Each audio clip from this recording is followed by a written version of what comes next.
Pse ma kthen shpinën jeta ime, si nuk e ndjen këtë boqim, dhimbjet, ofshamat e mia, kur ndërën moti. Po është besën, më thuaj, si kur të kënë lënë veshët, sy. E she, zogun në dekë të tyra, si dërgjet me vjetë. E she, nga lengu i lotëve, janë qelur filiza. E she përrejnë, si gugullojnë, rëkëllima gurësh, gërvima, zbresin nga majë shkëllëzenit. Në lotë deti, lëndrojnë anije, një kujpash 2588 shpirta. Në djerës të balit janë rritur djepa, lisa janë rritur, thik, deri në qelë. E ti, nuk je pes pare jeta ime.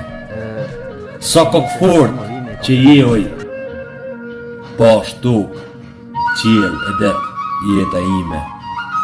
Mos në këthe shpinën.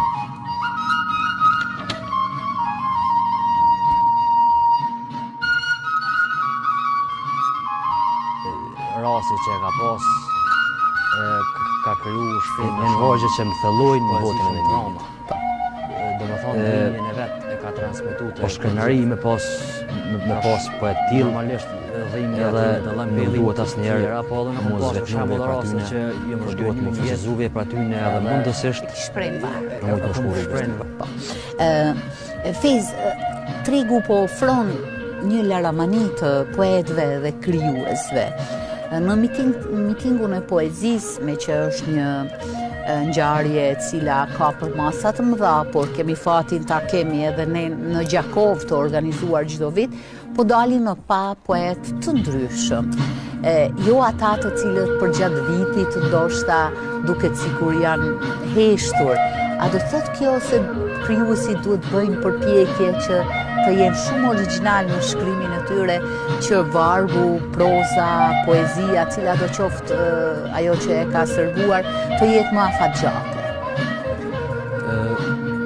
Tash për shembull, rrjetet sociale ju kanë ofruar mundësi gjithkujt për të shkruar, për të marrë me lloje të ndryshme të art. Kuptohet. Fatkeqësisht, origjinaliteti shpesher po zbehet edhe po jetë jashtë.